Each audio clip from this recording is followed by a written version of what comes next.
Jana, and 9. You wanted the dirt on Tulsa. You got it.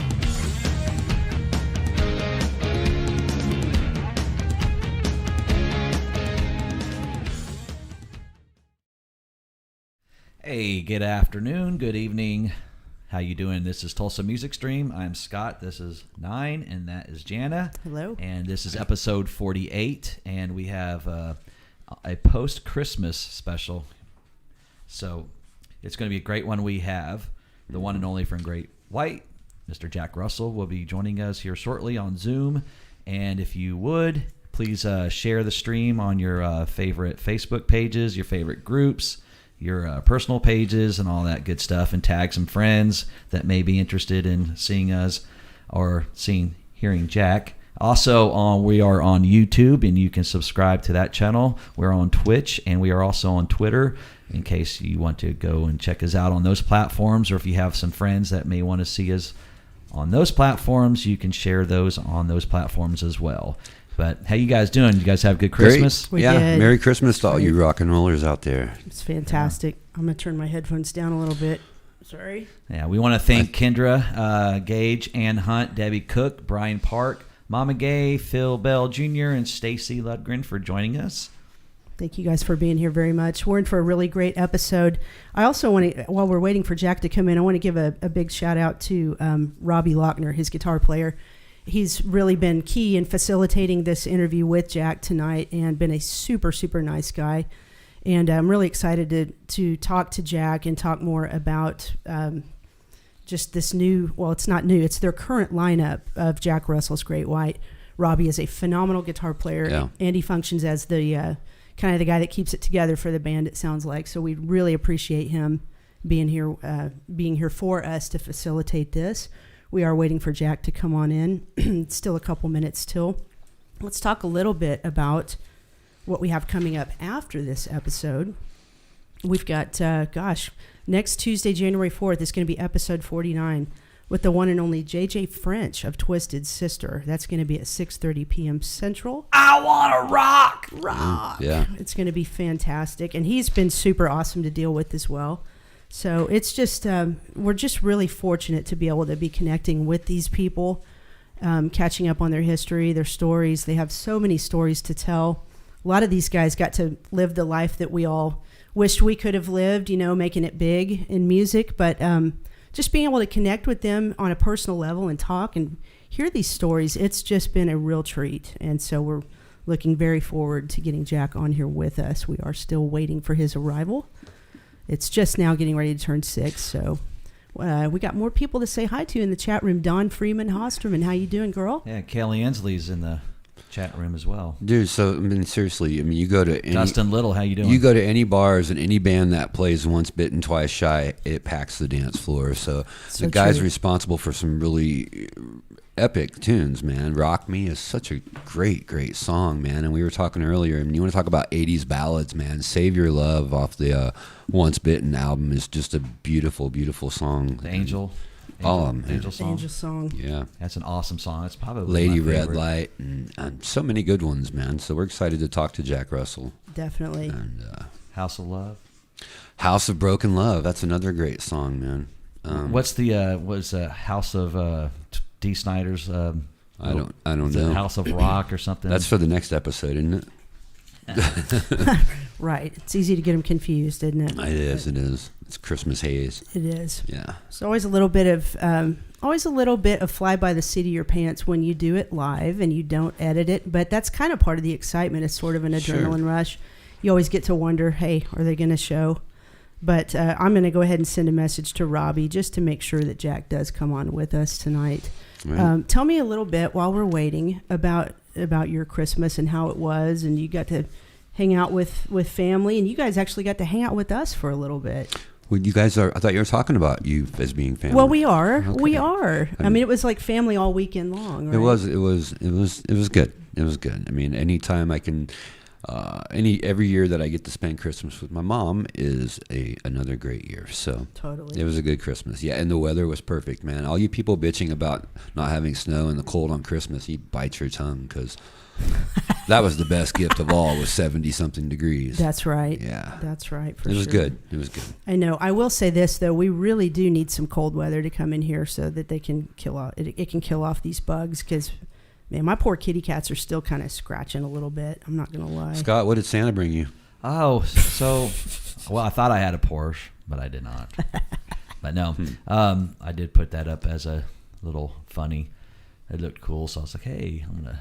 You shouldn't have taken a Have, picture have of a little Christmas Fool's Day. You shouldn't have taken a picture of the back of the car where the tag was already there. I know, but that, that was part of the fun. But hey, I had to do it because it said Porsche, like I got you. Yeah, But yeah, I understood that. You got so, you got hey, Teresa, how are you doing? Good. You got her on there. Hey, we do. Let's. I got to scroll all the way down here to. There she is. That's our show assistant, Teresa. She holds it all together.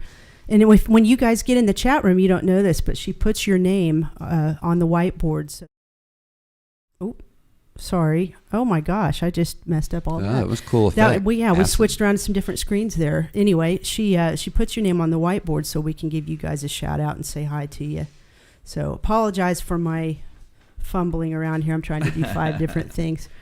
It's 6:02, so it's okay. We got this, man. We're just gonna wait. He's and be coming. patient. We're just waiting. I know. He's probably in his house of broken love. Maybe. Trying to get out of it so he can get on the stream. There you go. That was good. Thanks. But yeah, it was awesome Christmas and had some great dinner at on New Year's Eve, Christmas Eve. But yeah, we're also got some New Year's Eve shows coming up as well. So check that out. Yeah. You guys where are you guys at? Silent Spring. Oh man, lucky. You should get a room there or something. I'm gonna see if they can maybe compass one. That'd be cool. Yeah. Right One? down the street. Yeah, Right. just one. How long has it been since you slept with all the guys in I don't mean it like that, but slept with all the guys in the same hotel room? It's been a while, right? Same hotel room? Yes, like one room, everybody on the floor. Mudflux. I'm not on the floor. No, I'm talking DMS. Did you guys ever do it that way? No, never. Huh? You were never in a van down by the river? No. Okay. Nope. No van down by the river for us. Well, you know how that goes. Well, that should be a good show. We're at Cimarron on. Gosh, it's coming up quick. Friday night. Yeah, it is. Really wild. Man, still waiting. That's okay. It's okay. Waiting. We're gonna be patient. I do have a message out to both Jack and Robbie to see if we can have him jump on in here. Y'all email? You send an email? Yes, I sent both. I did. Yeah. So we're just gonna be patient. And if worst comes to worst, we'll just put up the be right back screen here in a little bit and try to establish contact. If you guys can, You guys can watch football a little bit. yeah, for a minute. Go feed the dog, and then when you hear talking again, you can come back. Maybe have some leftover turkey, something like that. Right. That sounds good. I did have contact with Jack this morning, so I know that he knows it's today and all that. So we're just Sometimes time zones get yeah. people mixed confused. up. Yeah, Yeah. I mean we try to always make sure we send the time. Their time. Their time, and so, but you never know. Sometimes things like that happen. They do. I know he's in Colorado. That's Right. actually something I want to ask him about. Well, do we know that for a fact? Yes, that is what I was told. So, Hey, Jason Fritz and Brian Schwarmer, how's it going, guys? Yeah. Oh, I didn't hear you. Sorry. can you guys speak up a little louder? Yeah. Yeah, no doubt. Well, you guys let me know if you think we should put up the be right back screen. We can do that and try to establish contact. Yeah, let's do that. Let's just. Okay. We don't want to. we don't want to sit here and make fools of ourselves for too long. So No. I'll tell you what. Give us a few minutes and maybe go get some coffee. Go feed the dog. We're gonna go see if we can establish contact with these guys and one of them, Jack. Hopefully, get him on here with us. And then as soon as we get him on, we will be right back. So just don't give up. Stick with us here on Tulsa Music Stream. We'll be right back, hopefully with Jack Russell.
Back on. Hey, everybody. Jack is coming in the room as we speak. Let's see here. We're trying to get him on, but he is entering the room. I don't know why I'm peeking that thing out. There he is. Jack, can you hear us okay? Jack, can you hear us? It says he's connecting to audio. Okay. Hey, buddy, can you hear? All right, he's on there. I see his face. I just can't hear his audio yet. So we'll keep working on this. We're getting there. It says he's connecting to audio and can't hear us yet. Okay, so that's going to be on his end. So we'll just sit here and wait and give it just a minute, but he is here with us. Gotta love technical issues. Okay, he's working on it. Jack, can you hear us at all? Okay, be patient here. Make sure you guys get your questions in here. He's trying to figure it out. I can tell. He's working on it. Get your questions for Jack in the chat room if you don't mind. He is working on this as we speak. Good old Zoom. Good old Zoom. You know, they had Zoom back when the Jetsons They did. had their little cartoon. Jack, can you hear us? Right. Not yet. Jack, how you doing, buddy? It says he's connecting to audio and can't hear us yet, and I have everything here on our end unmuted, so he is trying to figure it out. Okay. I wonder, I had given them a phone number to call. Okay, we're just going to be patient. This is, doing live shows. Yeah. And they say good things come to those who wait, so he is working on it. Patience is a virtue, they say. Let's see here. All right. Can you hear us or see us at all? Okay. He's working on it. Mm-hmm. This is interesting. I'm going to try to chat. I'm going to try to type him a message and see if he's got a mute button, maybe. We're going to get this, we assure you. Yeah, we're working on it here. Let's see. Let me try typing him a message.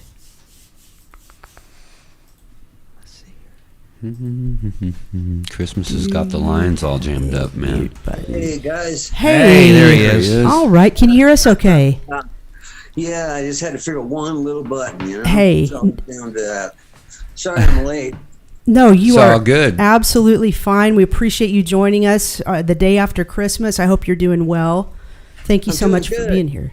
Good deal, man. Well, hey, so first of all, we're going to get into a lot of different stuff. I do want to make sure you can hear everything okay. I feel like am I kind of peaking our audio on this end? Can you hear us all You right? sound great. On this end, you sound really great. I mean, there's no distortion, anything. Okay, Okay, cool. excellent. Let's go with that then. We're just So that's not rock and roll then if there's no distortion. Right. It's too extorted. Yeah. Turn up Yes. the disdain. That's right. That's hilarious. Well, how you doing, Jack? We're glad to have you here on the Tulsa Music Stream.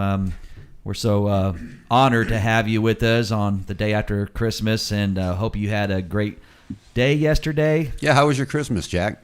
It was really good, man. It was really good. It was mellow and chill, and kind of just took a day and just like watched TV, man. It was all right. Very good. That day of relaxation. Can't beat that. Nothing Went wrong out with for a that. little bit and drove in the mountains a little bit, Speaking of mountains, so you lived on I want you to correct me if I'm wrong on any of this stuff. You lived on a boat for many years in California, and you guys have made a move to Colorado. What prompted your move to Colorado? LA, I mean, I lived in LA my whole life. I was born there, and it just got to the point where it was just so, to put this, the political climate was so one-sided. Mm-hmm. I had to get out. It was just that, and just a lot of stuff. But it was mostly the political climate. I definitely understand that. Yeah. It's a big scenery change. Yes, it is. And You guys weather went change. away. I can't see you now. Say that again? You guys went away. I can't see you now. Can you hear? There Can you- you see us now? Oh yeah, no, Okay. that's just her switching up. Yeah. the camera. Anytime I switch to just okay. you, it's I think it takes your view of us away. We're newbies at this stuff, so bear with Hey, our technical stuff. I'm the worst. I have no clue. Well, we have a chat room, and there's a lot of your fans are joining this interview to watch it, and maybe ask a couple of questions. But we'll just Cool. have some fun with them, and they just here to have some fun with us. Absolutely, Jack. If you don't mind, we're gonna talk about your albums that you guys have done and just all the good stuff that you have going on.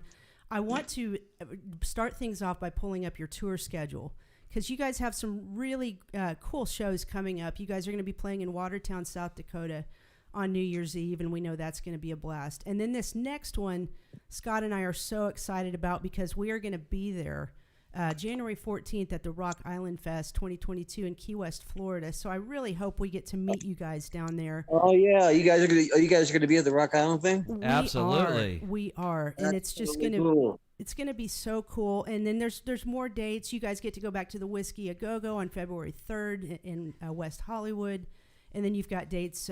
You're kind of bouncing around and the Midwest, and then up the East Coast, and then back. You end on April 30th in Minnesota. There, are you guys actively working on filling in more tour dates for the rest of the year? Or are you kind of playing it by ear with all the COVID stuff? No, we're still looking for more dates. I mean, we're just filling them in. I just gave my pardon about this. I'm trying to get my sedan to work. You're That's fine, why buddy. Don't wobbling worry. everywhere. You're I'm fine. trying to get my agent right now. I just told him to go ahead and start adding more shows because I just had surgery like 3 months ago.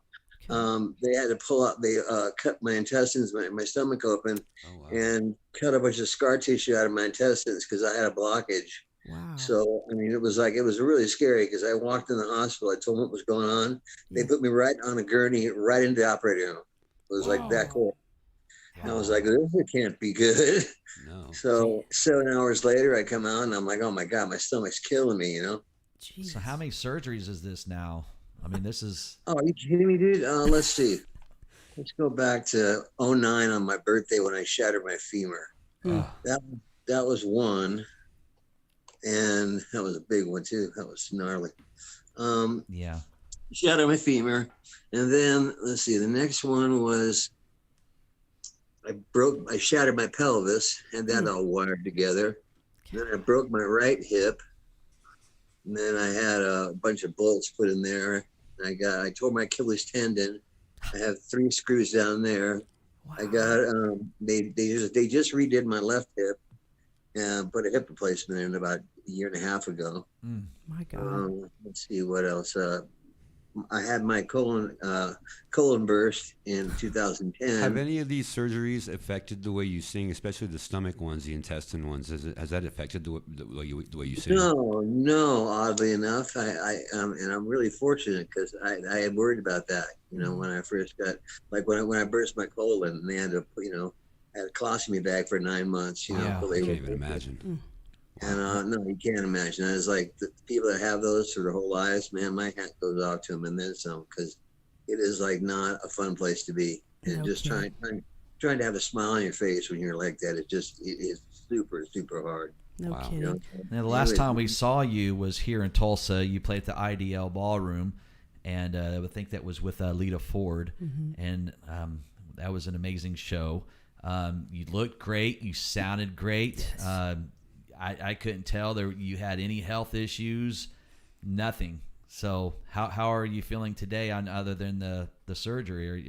Is your health getting better? Are you feeling better? Your sobriety going good? Oh, sobriety is like, that's top notch. Or I wouldn't even be here if that was the case. Great. But my health, I'm just getting over this surgery. So, I mean, I feel good, but my balance is off a little bit. Mm-hmm. So, so I just have to, sometimes I sit on a stool for a little bit of the show, Sure. just because, like I said, my balance is off. I mean, we don't know why we're looking into that, but You could get some cool probably canes. just need another surgery. Yeah. Oh, geez. Let's hope not. Well, God. You could get some cool canes on stage like Alice Cooper and walk around and He has. Right, He does. Yeah. Well, Yeah. that's the kind of the bonus with you is you got such great ballads that, you know, you can take a couple stools, you know, and sit on some of those. So Well, hey, let's talk. I want to get into talking about the last albums you've done, and if you don't mind, I'm going to start. I've got the album cover here. I'm going to put it up. This album is so good, and if people have not heard it, you've got to go listen to it. You have assembled a fantastic band, and I want to talk about this album because this album is called "He Saw It Coming." It's 11 tracks. Released in 2017 on Frontiers, and there were a few tracks that really stuck out to me that I want to get some more scoop from you on. The one that really stuck to me, you did a video for it called "Sign of the Times," and the topic material of the lyrics. I actually got tears in my eyes watching that because I've been screaming this for years that social media it can ruin friendships, relationships. It kind of deadens all of us to our ability to just personally interact with each other because we're so focused on these digital mediums of communication. Talk a little bit about creating that song and your inspiration behind it. Well, the inspiration was simple. I mean, it's what you said, and you know, then some. I mean, for me, I was sitting in an airport and just sitting around waiting for my plane. I'm at the gate, and I'm looking around. And I noticed that everybody that I could see had cell phones, and they were all like just poking, you know, punching these letters in their advice. They're all doing the text thing, you know. And I look around, and then across from me there was these two people, and they were like texting. They were texting and laughing and joking, and you know, I thought they were on the phone with other people, and I realized they were texting each other. Jeez. And I'm like, this has gone so too far. I mean, come on. Yeah. People forgot the art of conversation. Yes, you know, I mean, now I'm getting these things now where, please, if you know me, don't do this to me. It says, oh, loved, blah, blah, blah, blah, blah, blah. Like I'll say, hey, hope you had a good day today. Someone else come back, loved, hope you had a good day today. The iPhone feature.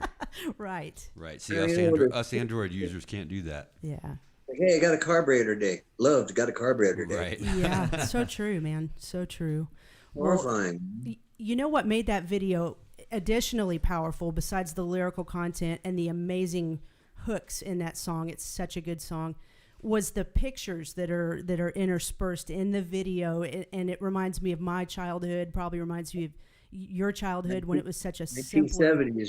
Oh, so simple and pure, and we all talk to each other. So I just wanted to bring that song up because it's so powerful, and you know, here we are on social media tonight interviewing you. It's kind of like a, you know, you have double-edged sword. It is a double-edged sword, but I really appreciate you visiting that topic with your material, and it's such a great album. So let me Thank you. Yeah, absolutely, man.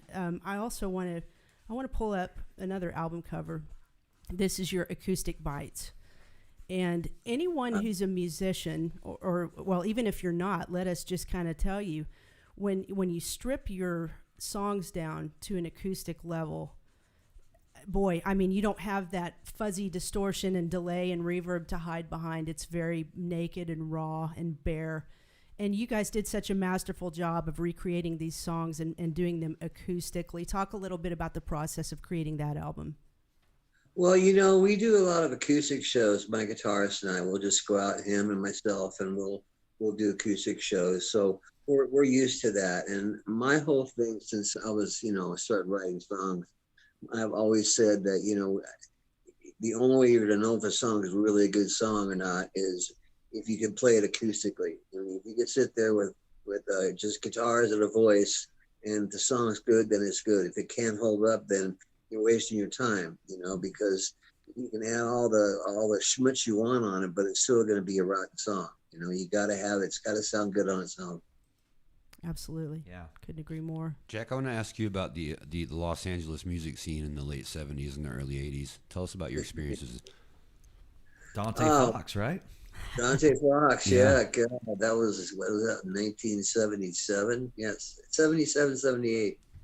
Yeah, that was crazy, man. I mean, the music scene was awesome. I mean, there was literally thousands of people walking around the streets. You're on Sunset Boulevard, and there's just hundreds and thousands of people all over the streets, crossing the streets, blocking out the traffic. The cops are freaking out. People just wanted to go out and have a great time, man. It was all about, being hedonistic and, celebrating life and music. And then all the people you got to hang out with, the people that would go on to do such amazing, things in music, man. I mean, just it's such a, for someone that's maybe, a few years younger, that was, and you hear the great stories about the Sunset Strip and all the people that played at the Troubadour so I always have to ask the guys that were there. I like to hear about the times. I like to hear about the people that you rubbed elbows with. It's great. I got a good story for you. Yeah. Yeah, I was absolutely. at the Troubadour one night, and this is back when I was in Downtown Fox with Mark, and we walked in the Troubadour, and Rob Halford was there, which is priest, and he's at the bar, and I walk up to him, and I go, "Hey, man," I go, "You don't know me, but I'm gonna open up for you one of these days." And he kind of looked at me and goes, "Yeah, all right, mate," like, yeah, whatever.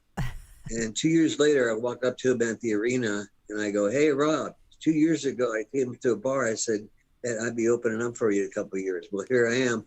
That's a He great goes, story. "No way, man." He goes, "No way." He didn't remember it, but he couldn't believe it, Yeah. Who were some of your favorite buddies that were in other bands to run around with on Sunset Strip back in those days? Oh God, let's see. Bobby Blotzer, Don Dokken, Janie Lane. Oh geez, I mean, everybody. I can't even think of so many people. I'm fascinated by the fact that you were in the scene at the same time that Randy Rhoads was. Did Did you meet that Randy? Oh yeah. His girlfriend used to cut my hair when I had Oh, some. Wow. Now, Don Dokken, he kind of helped you get the was it the manager for your band or? Yeah. record producer, Don or- hooked us up and actually got us the manager for our band, but also we had the manager actually before we did. No, wait a minute, hang on. Yeah, Don hooked us up with him, and then we went on with Don and we recorded our first album. And first two albums, the first EP, which was Out of Night, and then the second album, which was the Great White's first album, the Black Album, self-titled. Yeah. So all of this is going on, and this LA's blowing up, and you guys are headlining all these awesome clubs. Do you remember the time, because back then we had Circus magazines, we had Hit Parader, all of these Metal Edge magazines out there. Do you remember the first time that you looked in one of those magazines and said, "Oh my God, here we are"? And it's like all over the place. And the people in the Midwest, especially like us, we grew up on all that stuff. And we had, every month if she would come out, we would just go and pull all the pictures up and put them all over our walls and everything. But I could just imagine how you felt like looking through those mags, like, oh my gosh, here we are, We made it. Yeah, it was incredible. I mean, it still is. I have a big giant trunk that my dad accumulated for me of all the magazines that I was in, and That's cool. things like that. And every once in a while, I'll open it up and kind of go through it and smile. It's it still gives me a rush. I still get the chills sometimes, thinking about it. Because I mean, when you're a kid like me, I'm sitting there when I was here. I'm 13 years old, praying to God I'm going to make it my rock band. And right? I remember I was sitting there one night out in the back room of the stereo because I had the headphones on and I'm listening to Toys in the Attic. And I'm pretending that me and Steven Tyler are friends and that we're talking on the phone. Like, "Hey, dude, what's up? Hey, Jack, how you doing?" And having this conversation, right? And then what, 20 years later, I'm on the phone with Steven Tyler and we're going, "Hey, how's it going, bud?" That's pretty Jeez, cool. That's so awesome. Yeah. Like, oh my God, I shot back to that day and I was like, oh my God, I pulled it off. It's so great. You even drove the tour bus, didn't you? Oh yeah, I strut all certain the times? time. Yeah, I strut the bus all the time. That's Yeah, it was a fun. blast. That's too cool. You mentioned Janie Lane. I found a fun picture of you two. You look like you're having a blast here. You got stuff all over your faces together. Talk a little bit about your relationship with Janie and some of your favorite memories of him. Well, that was one of my favorites right there. We were doing a show we were playing with Rat, and they were opening for us, and we were opening for Rat. And after the show happened, I just came up to him. I made this pie out of shaving cream, and course, smashed in his face, and he finished the rest on me, and somebody got a good picture of it. Well, they But, sure did. Yeah, Janie, and God, he was such a great guy. I loved hanging out with him. He was, we could party together, and that was a whole nother story. You know what I mean? We get really, really into real depravity. But he, there was one time he came down to Palm Springs. You know, this is later on. You know, this is probably about 10 years ago, and he well, it was 2010. And he came down. He wanted to get rid of his chin. He had a double chin. Mm-hmm. So my girlfriend at the time, she worked for a plastic surgeon. So I hooked him up with that, and because I just had a full blown facelift at the time. Wow. So yeah, so I hooked him up with that, and he was all happy. It was funny, pretty funny. But he's a really mellow cat, man. Just a good songwriter too.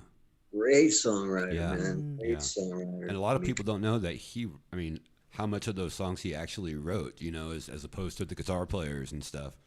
Yeah, well, I mean, it was Janie's band, no doubt. Yeah, I mean, you two kind of had a those lot guys- in common as far as, you know, the band not wanting to pursue or move on with, you know, Janie Lane. He was kind of in and out of the band and with some substance issues and everything. And then you, of course, had your, you know, on and offs with Great White. And so did you guys ever have a conversation about those situations? I know you or Janie had to come in and, you know, fill in and all these things. And Well, yeah, we talked about stuff. I mean, you know, it was supposed to be, okay, well, Jack, get your shit together and then come back. And by the time it kept happening, I kept like, I was getting ready after my colonoscopy, and that healed up. And then after that, I fell and shattered my femur. And that was another 3 months that I was going to be off. And they just got sick of it. You know, they just got tired of having this, you know, guy that you couldn't depend on.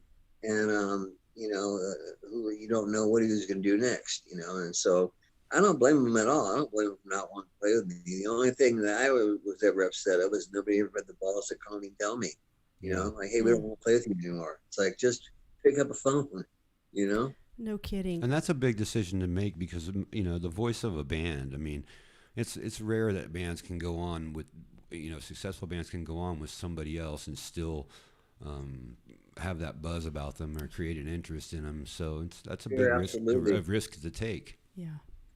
I totally understand that. I mean, they've had 2 singers now? Yeah, 2 singers now. So, I mean, you know, I don't know. I wish them well. I hope they do good. You know, I guess they're doing good for where we all are these days. You know what I mean? Playing the same gigs. And there's obviously enough shows for both of us because they're both playing. Yeah. So, you know, I wish them luck. I mean, I have no hard feelings towards them. I really don't, you know. Well, this is kind of a good segue into my next question for you. You know, I've read, I wouldn't call them super recent, but fairly recent articles where both you and Mark Kendall have both made comments that if you saw each other, you know, you wouldn't not talk to the other guy. It'd probably end up being a friendly conversation. And the cool thing I read, I can't remember if it was you or him that said it, it'd probably just be a conversation about life. You wouldn't even really worry about band stuff at this point. You'd just like to reconnect as people. Have there been any steps taken for you guys just to sit down over a cup of coffee and just talk about the good old days, or has that not occurred? No, that's just talk. You know, that's just somebody trying to take the high road. You know, really, I mean, for me, though, I mean, I really mean what I say. I mean, I would love to talk to him. You know, I mean, I miss Mark. Mark was my dearest friend. And we spent every second of every day with each other for years, you know, and we pulled off something that very few people pull off. That's right. You know, together. And it was, it's something that I can't just forget about, you know. But, I mean, everybody's different, you know, everybody's different. And, people hold grudges and I don't know why. It's just baggage to hang on to, but people do. And you know, it's just one of those things. So I just got to live with whatever happens. I mean, if he calls me up one day or if I run into him someday, you know, I would give him a big hug and, you know, see how he's doing. But, you know. We all hope that happens, man. I mean, you know, life's short and it's getting away from all of us. And you know, we got to build these bridges somehow. And we just want you to know We appreciate your honesty with that question. It's a tough question to answer, and I know you've been asked it a million times, and we just hope that can, the friendship portion of that can bridge. I do also want to ask you, does it irk you that when you guys go out that you have to perform under the moniker Jack Russell's Great White, or are you cool with that and you're happy that everybody can just kind of do their thing under their respective band names? Well, the fact that my name is all huge on our backdrop that helps. doesn't bother my ego at all. You know what I mean? Right. Wow. So no, it doesn't bother me. I mean, it defines the bands and lets people know what who they're coming to see. It's kind of become a trend with Jeff Tate's Queensryche and LA Guns, Riley's LA Guns, and whatever else. I mean, hey, why not? I mean, People want to play is music. Yeah. Hey, we got a viewer question from one of our buddies, Dustin Little. Dustin Little, he wants to know, at what point in the late 70s or the early 80s did you know that you had something successful waiting to happen? Honestly, this is going to sound really crazy and whack, and everybody's going to go, oh, he's out of his mind, what an idiot. When I was like 6 years old, my parents bought me the Beatles Help album for my birthday. Wow. Good one. And I put it on my little great record player, and I don't think you guys probably, maybe you might know what I'm talking about, the little record player that was in a box. Yeah, That was my first record player. There you go. So I put my record on there and I put it on, and I got this totally spiritual feeling. And here's a 6-year-old kid, right? This is really heavy for me at the time. I didn't even know what was going on, but I felt like this godlike presence, and I just kind of saw my whole life flash in front of me. And I remember just laughing and jumping up and down in my bed and thinking, help, I need somebody. little did I know how much help I needed. But, right. it was a spiritual experience. And ever since that moment, I knew I was going to be successful in music. And sure enough, I just, kept the wheel to the grindstone and, pulled it off. Cool.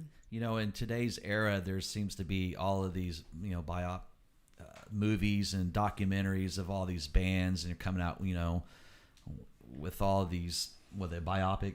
Yeah, biopic like The Dirt, Motley Crue, and all these bands coming out, and Queen. Do you ever feel like you would like to maybe see one on Great White? Documentary or anything like that? You know what? Sure, I would. It would be a very interesting thing. I mean, it would be an eye opener for a lot of people. I mean, if it was really done well and done truthfully, right. I think it would be like, wow, man, I can't believe those guys had that much to say. Right. I mean, you don't really think of Great White when you think about bands that were like, completely out of their minds and self-destructive, and you're just kind of like, oh yeah, they partied a little bit, Well, one thing for 9 days, Right.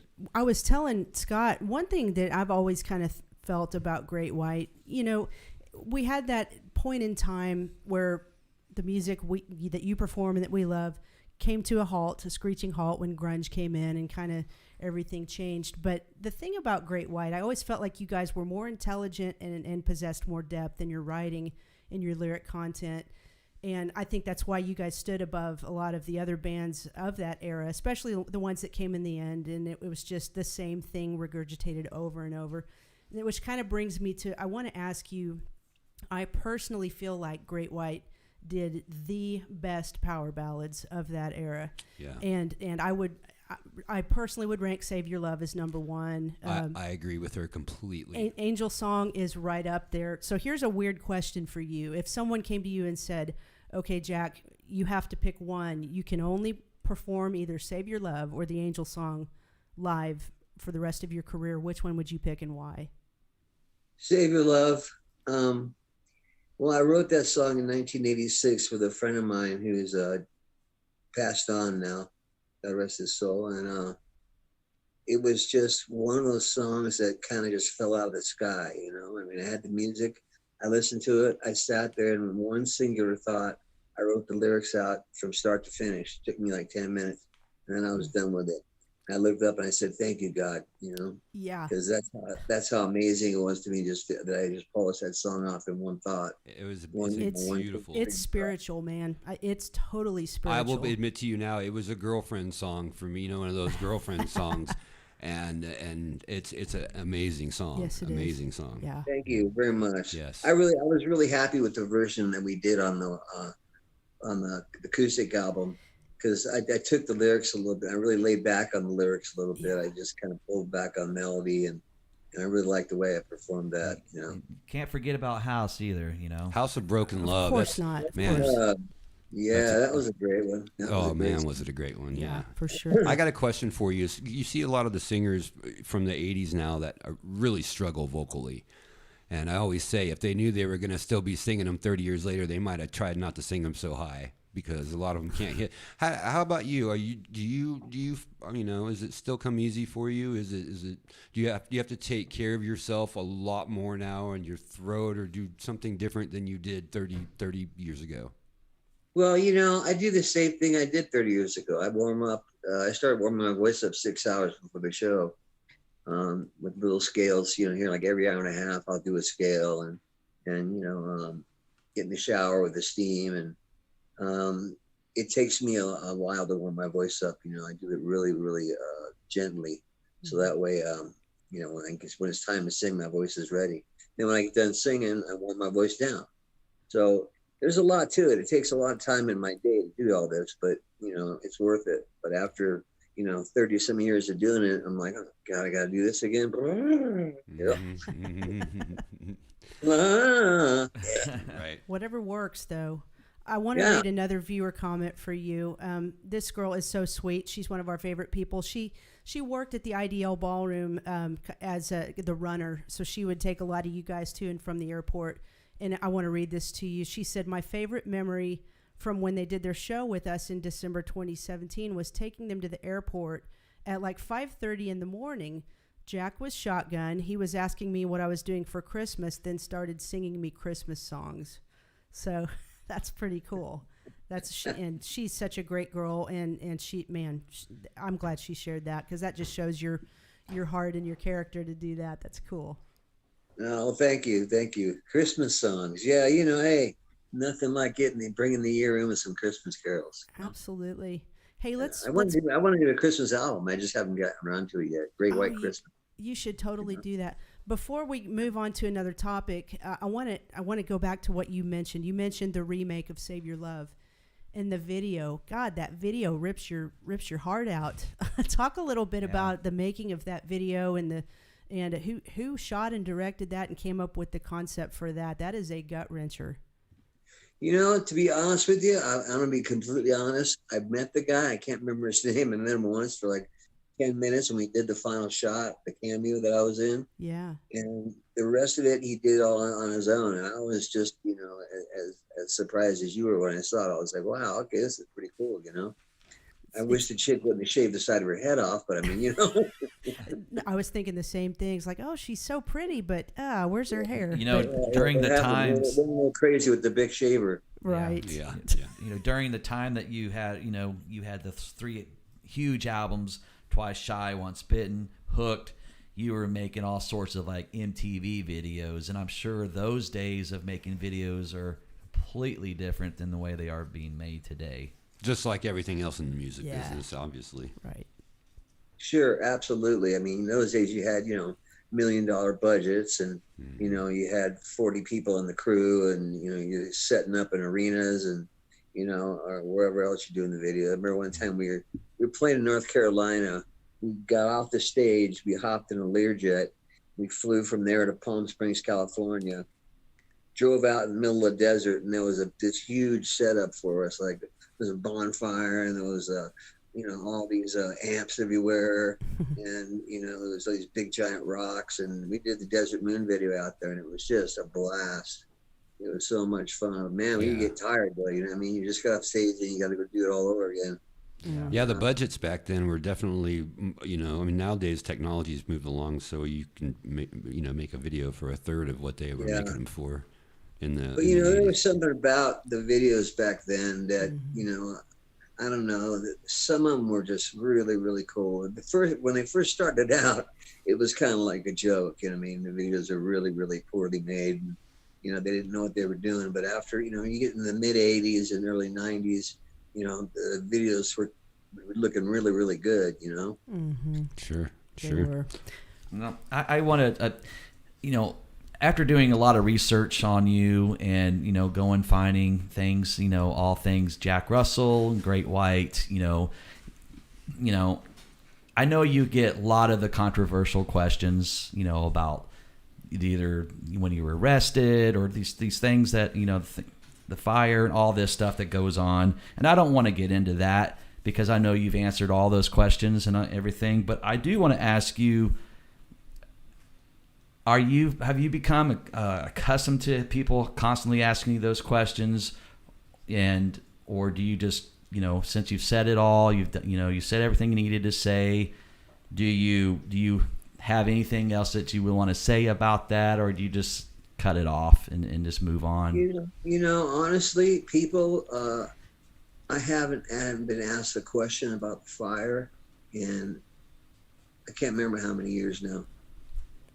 It's been good. a long, long time. I mean, you know, the public has a short memory, unfortunately. You know, I mean, that was something I hope that people would remember, just because of the, you know, the nature of it and the fact that, you know, we need to take care of ourselves when we're out at places. You know, we need to be conscious of our safety. Right. You know, Sure. And you know, I do want to, like, just in today's world, you know, when we were growing up, we were into bands like Wasp. We were in bands like Motley Crue, and you see all of these club shows and all this stuff, you know, the pyro and everything that's going on, and now there's, like, you know, things changed drastically, you know, since then, and there's, like, you know, now everyone has, like, the pyro foggers and stuff like that, and, you know, and so it, you know, things changed just drastically from back then to what they do, you know, as far as special effects and stuff like that, and but yeah, they got those machines that blow confetti out. That's right. right. Yeah, we've actually used them. I think that situation for all of us hit so close to home because, you know, we go to shows and we play. All three of us play shows in places just like that, and so, you know, as lifelong musicians, something like that hit really close to home. I think for probably every musician. Sure. Sure, of course. But you know, you've answered those questions enough, and we do not want to dwell on that. The only thing remotely possibly related to that and then we're going to move on, I want to ask is, it's our understanding that I think this documentary has been in the works for quite some time, and I believe it's called The Guest List. Do you know if that is coming out at any point in the next year? Yes, it is actually. We're supposed to have a premiere of it at the Whiskey in February, and invitation only thing, and then. But it's going to be I think it's coming out on reels. They're going to put it out on reels. Oh, that's cool. Okay. Yeah, it's not the way we initially wanted it to come out. You know, we wanted it to be more of a movie, Right? Because it was shot. We took 3 years shooting this thing. I mean, it was Wow. a long time, a lot of footage. You know, a lot of footage, and you know, I mean, I could have my whole biography done with just what's on the cutting room floor. You know. Sure. But it's really moving. I mean, I haven't seen the finished product yet. I've just seen the trailer, but it is really moving, touching, and it's a beautifully shot piece of film. I mean, it lets you know how beautiful music is and how music can heal everything. You know, no matter what people think. I mean, you know, there's a certain thing in music that is, as I said, very healing. You know, and it's helped a lot of people through the aftermath of the fire. Certainly. What about your book? Bless your heart, I know you've been trying to get this book out, and my understanding is you've been through multiple co-writers. Is that thing coming out anytime soon? You know, yes, it is actually. We're almost done with it. I found a writer. Her name is Kate Catalina. She's Chip Zanus' wife. Oh, wow. She's a fantastic writer, just an amazing, get along like, you know, peas and carrots. So it's going to be a really great book. You know, what I've read is really great. And we've got a lot of people that have done the interviews for it. Like even John Kalodner came out of the closet.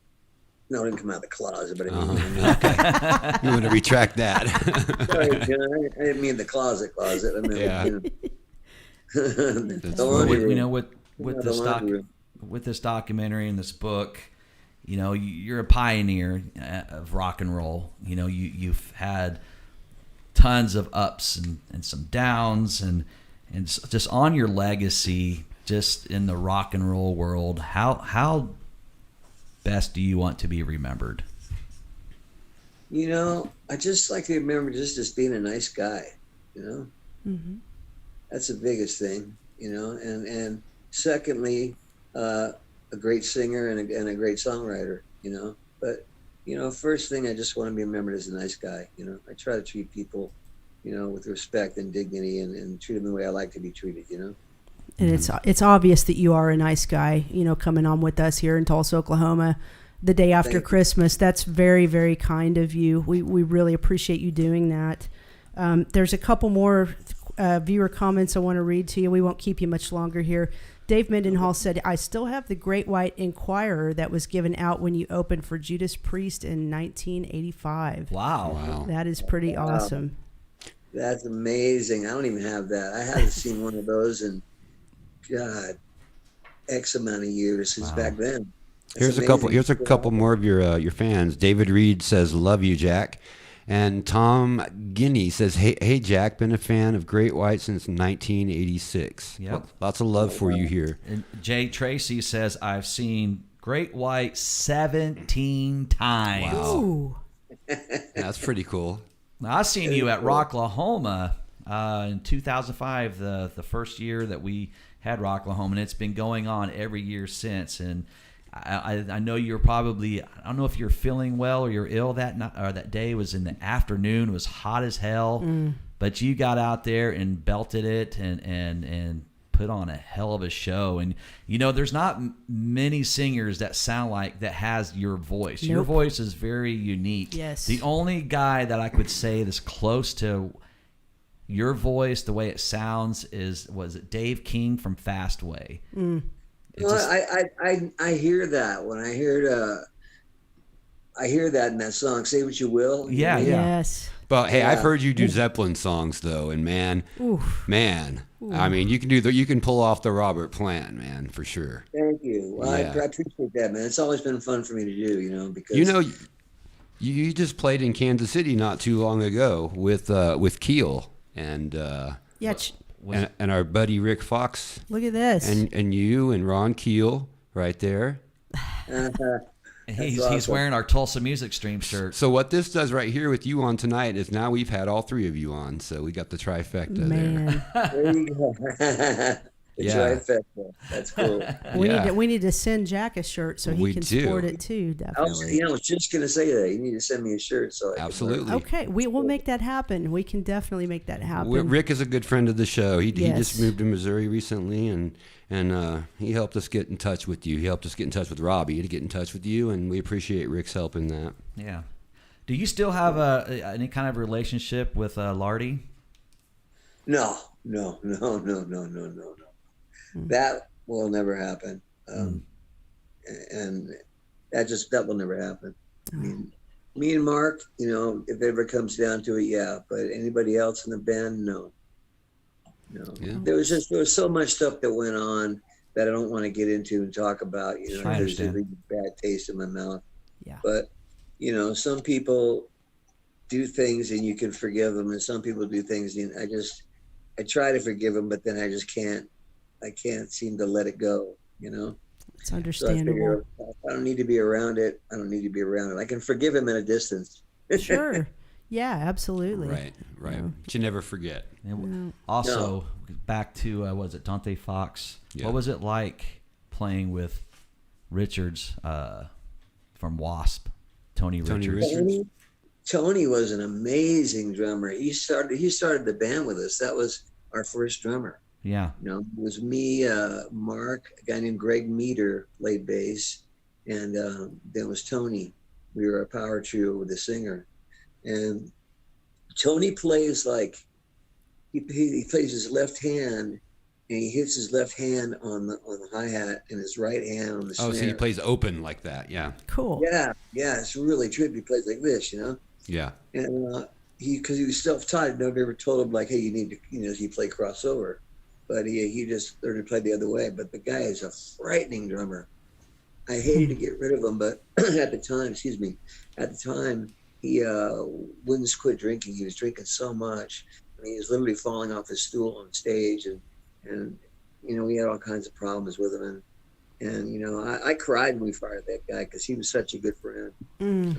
And just an amazing drummer. And I wish we could have took him all the way, Yeah. That's the thing, is you probably have relationships just with all these guys that we probably looked up to in the 80s, like, the Wasp guys and the Keel guys and all those guys, So I'm sure you got a story for about every one of them too. Jeez, yeah. Pretty much, yeah. I mean, it's weird. You don't think about it until somebody like yourself says what you just said, and I kind of like, okay, I love Brian J, and I'm thinking, okay, I started thinking about all these different people and that I ended up partying with on the Strip, and because back in those days, you walk down the Sunset Strip and everybody would be out there. I mean, if they weren't Motley Crue, they looked like they were. Right. Right. Everybody wanted to be seen. Yeah. Right, exactly. So I mean, it was cool, and you made a lot of friends in other bands, and before it became like this,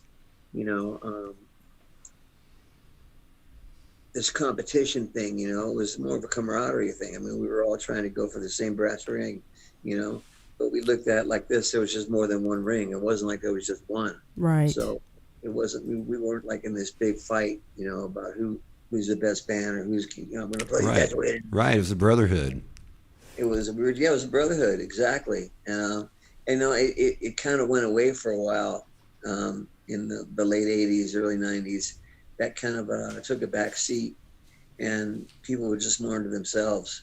And as we got older, it reverted back to where it was back in the early days. Because right now, everybody hangs with everybody, and everybody wants to see everybody else do good. When I play with and I go up and sing with them, and it's we have a blast. Everybody that survived it, the ones that survived, can all look back now, and everybody can say, "Hey, man, we survived that, and here we are, and we're older, and how you doing, man?" For sure. Yeah, it's pretty amazing. I mean, I look at my life, and I'm just like, I'm amazed that I survived it. I mean, there's a lot of stuff that I have gone through health wise that I shouldn't have come back from. The doctors told me at one point, they told my wife that she needed to start getting my paperwork together because I wasn't gonna make it out of surgery. Jeez. So that's something to hear when you wake up. You're like, what? Yeah, no kidding. Hey, before we cut you loose, I just want to read some more really sweet comments from people out there that love you. Ann Hunt says, "Thank you for all your music and helping make life rock." Silver Smith says, "You're one of the coolest people I know, Captain, and the nicest famous guy I've met." That's sweet. Travis Trav says, "They do Achilles' Last Stand in the middle of On Your Knees." That's cool. And Brian Matthews says, "Awesome show." So we just really appreciate you, Jack. And I want to, before we let you go, I want to make sure people know how to find you. Okay, Scott has one more question, but you go ahead and ask that, and then I'm going to wrap things up. Since we were talking about your early days in Dante Fox and then the beginning of Great White, it says on the Wikipedia that you were voted in to the band 2-1. Do you remember who the one was that voted against you? And are you still friends? Well, this was okay. This was when I got out of jail because I was in the band. And it was me, Mark, Tony, and Greg Meter, as I told you. And I went to jail for like 11 months, a year and a half total. And I got out, and I wanted to get back in the band, and so they had to talk about it. I didn't know about any of this. I just thought I was going to be in the band no matter what. And apparently, Tony had said, "Well, I don't know, man. The guy we got's pretty good." And so that was the one person that was kind of like not really sure. There you go. About it, So Yeah, thanks. All the nice things I said about Tony, I take it back, dude. Never mind. Right. Well, I just want to say before you go, Jack, that, as a musician, I kind of look back to the 80s, and there's some of that stuff that I couldn't listen to now just because I'm older, and it's like, that Poison album just ain't gonna cut it anymore.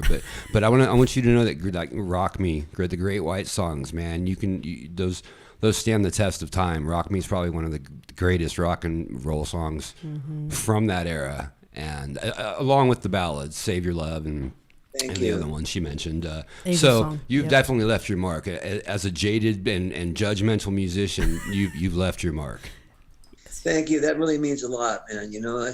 That's all I really wanted to do when I was writing songs, is to write something that is going to stand the test of time. It's not just going to be like, yesterday's paper, Right. Mission accomplished. Yeah. Thank you. There's some songs that, I couldn't put in that category, of course, but, there are a number of them. Housebroken Love, stuff off the Cycle City album. I should say how disappointed though I was. What's weird? When I was 18, I played the song "Face the Day" in a band. I had no clue you guys didn't write it until today. Oh yeah. I was like disappointed. I was like, oh man, that's funny. I love to play that song. Well, other than Twice Shy, Once Bitten, Hooked, which is the trilogy of just amazing, and you were on your highest peak. You gotta say, Sail Away, Let It Rock, Can't get there from here. Yeah, right. Can't get there from here.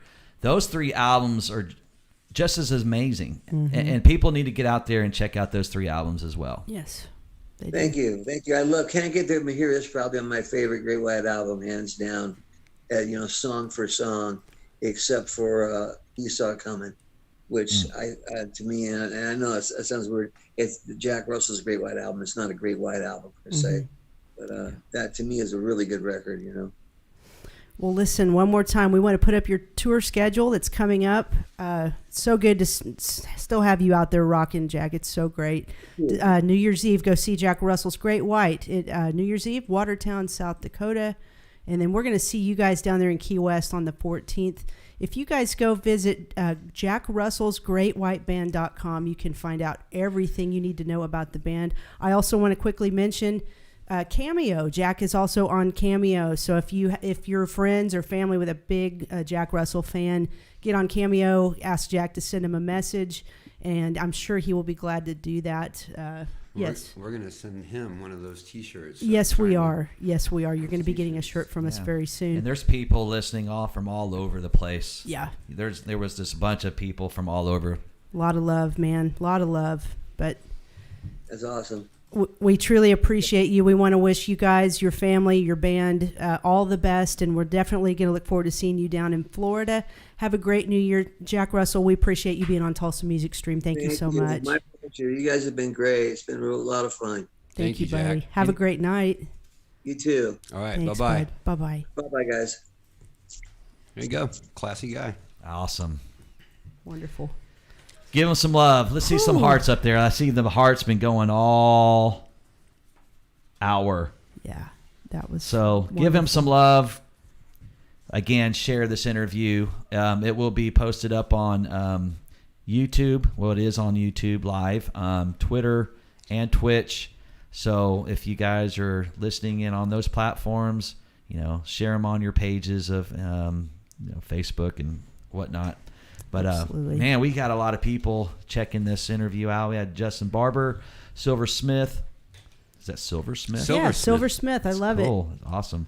Sounds like a comic hero. Elizabeth Talcott, Teresa Weber, Cheryl Wright, John Gates, John Tracy, Tanya Thompson. I'm sorry, Jay Tracy, Angel Wynn, Tracy Long, Christy Lee, Todd Autry, Sonia Peck, Eric Mankey, and Brian Matthews. Thanks for tuning in, guys. Appreciate it. Definitely. Real quick, we're going to make this segment real quick, I promise, because we all got some Dallas Cowboys to watch. Want to give a big shout out to our sponsors, DEB Concerts, Identity Merch, Okie PC, GregShipman.com, and Surviving Rocklahoma.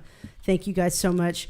Teresa, just a heads up, I'm going to put you on cam here. We've got it split so we There can we see go. you So guys and talk to her. her a little bit. I told you all I have Christmas gifts for you, and I have a big announcement. So everybody tonight is getting a toothbrush cover. Oh yeah. 9 because he wants one, and Teresa and Scott because you should want one. These have suction cups on them, so you can actually just suction it right above your toilet, and that bad boy is protected because no one is going to want doo-doo dust on their bristles. Nobody correct? wants piss sprinkles on their toothbrush. Anyway, you want me to You know toss what? it? I will Yeah, I'll really. Good catch. So Nice. so cool. So these cover the toothbrush Well, you head. can put it They in your do. shower too. You know. So You can put that it way, where- when people flush their toilets, This it's is going to save me. You have no It- idea. Well, I mean, who is so you may need two of them. who's so OCD that they don't care? I mean, who cares about their toilet being open? I keep mine so far away. You know, you and I see eye to eye on this. Yeah, So I there's know. no We're the same. problem. Honestly, I mean, yeah. My big announcement. I've just been so pumped to share this with everyone. You know, Merry Christmas. yeah, you're welcome. This community's given me so much, so I just decided it was time to give back. Put everything that I've learned over life into a book. I'm releasing a book, and I have some visual aids, and I want to show everybody about this. And I just hope this speaks to you because I really put a lot into it. My book is called "How to Not Post Every Single Detail of Your Personal Life on Facebook and Other Helpful Social Media Tips." Okay, and real quick, we're just going to go down the chapter list because it's important stuff, guys. Chapter 1, punctuation, paragraph breaks, and proper English. Very important. Oh yeah, absolutely. Amen. But rules are meant to be broken, right? They We're are. rock and roll rebels. I thought. What Chapter happened? 2. What happened? Listen, chapter 2, ninja posting. Get in, get out, get on with your life. You gotta just do it fast. Stick and move. That's Pe- me. If there's one thing I've learned from my husband, he doesn't read much past 3 sentences, and then I lose him. So you got to get in, get out, get on with your Right. life. Wham bam, thank you, ma'am. You got to do Exactly. it. Chapter 3, swapping out your profile pic, picking the right moment to maximize I'm good at views that. of you. Chapter 4, filter frenzy, how to both add and deduct 10 years from your face simultaneously. My favorite, when the nose blends into the face and you can't No. see the nose detail anymore. This is important stuff, guys. So you're in for 12 chapters of wisdom, okay? We're almost halfway there. Chapter 5, I unfollowed you because you don't talk enough about me. Yep. I mean, it is what it is, but Right, whatever. right. Chapter 6, I thought you would want to know that and can't believe you didn't. Yeah. I mean, so you got to share it all, right? Yeah, sure. I bet that's a good chapter. It is. I'm interested. Otherwise known as TMI. Right. Dinner pics, wound pics, and dinner wound pics, chicken fried scars, and other life lessons. We get to see it all on Facebook, do we not? Mm-hmm. Chapter 8, can my cover photo be a larger size version of my profile pic as long as both are of me? Mm-hmm. Remember, guys, it's all about you. Chapter 9, sharing your password in case you die. Very important. That legacy has to continue. Bosco. It's Bosco. Is it really? Okay, we got 3 more, and then we're out of here. Chapter 10, how can I increase the number of COVID information pop-ups on my posts? I don't feel like I get enough. So I'm going to teach you how to get more. Chapter 11, fixing your marriage and medical advice, how to make life decisions based on input from your friends list. Integral. I mean, it's big. And then the book ends with a bang, okay? I got drunk last night, and now you know everything about me, him, and his new whore. In parentheses, it should say, but that post is deleted now. Right. So, again, it's a labor of love. I've done it for you guys. You've given me so much. And, Thank you, Jana. And Thank you so much. Of course, y'all. I mean, it was when it's from the heart, it's easy. It just pours out. Like, I can tell you, A lot you of touched thought. on the most important topics probably possible. I thank you. It must have been exhausting. I put everything I had into it, and now I'm going to go to Key West and take I a think it's break. going to be a bestseller. Honestly, I do. I want to know who's all taking off tomorrow. Well, I have tomorrow off. Does anybody else have I have tomorrow off? I took it off. Give Cool. it off. You don't, do you? I didn't have to take it off. It was just a holiday given because of the weekend. I have to, yeah. Do No, you- I'm not. No. You have to go in tomorrow. Yeah. Ah, that sucks. Sorry. Guess what? What about you people? Our chat room. You guys work tomorrow? Or are you guys off? I don't know, but anyway, I just thanks for tolerating my book. No, I stuff. think it's a great idea. I think you should put it out in both hardback and paperback. And also, I think you should have an online version of it, maybe with some bonus chapters in there just for the people. your Patreon subscribers, and Maybe some Q&A. People want to ask questions. They want answers. They want answers. I mean, we can brainstorm about this after the show, but yeah, I was hoping, would you guys write the foreword for me? I'd like to illustrate the Absolutely. damn thing if you wouldn't mind. You're going to illustrate it? I'll illustrate. Yeah. Can we use pictures? Yeah. Oh like yeah. Absolutely. examples? What, Oh, yeah. what publishing company are you shooting for? Oh, probably. What's the one? Zuckerberg. What's the one Incorporated. Elaine worked for? Some of you guys help me out there. Elaine worked for What's the house? Pendant Publishing. Oh, okay. Yes. It's going to be in Barnes & Noble before you know it. Oh, so- also, yeah, probably at that Jimmy's Chicken Shack or whatever, that Gardeners Used Books. That's what Yeah. it is. Yeah. And you'll have to go on those book tours so you can sign autographs. You're going to and- be busy. Bye, everybody. Bye. Hey, you know what? During your book tours, we can just set up and just do the stream, and then We can interview you. I'll call in from the road. There you go. Like Jack did. Thanks for tuning in, everybody. Yeah, thank you guys. Hey, this was fun. This was amazing, and we hope you guys had such a great wasteful. We hope you had such a great Christmas with your families. Have a great New Year's coming up this Friday night and Saturday. Go see some bands, have some fun, and we're gonna see you back here on. Hold on, I got it. Oh man. Okay. We're going to see you back here on Tuesday, January 4th, episode 49 with JJ French of Twisted Sister. That's going to be 6:30 p.m. Central. And hey, big shout out to Psych Mochek. He was here earlier. We're going to have a new intro video, possibly a new intro song coming up in the new year. Appreciate Doug Weber and Psych. Doug did our original intro that we're still using, and I love his root beer. I do too. He may do us a new one. I don't know. We're going to talk about it. But episode 50 is coming shortly. It so is. That's right, It's Scott. amazing Yes. how already Is it going to be an extravaganza? Man, it needs to be. It needs to be Clowns, short people, some pyrofoggers and streamers. I like this, man. This is great. Let's go watch some boys. All right. Hopefully we're going to win tonight. You guys have a great night. We'll see you Tuesday, January 4th at 6:30 p.m. Central Washington on football Tulsa team. Music Stream. Happy holidays. Happy holidays. See ya. Bye, guys.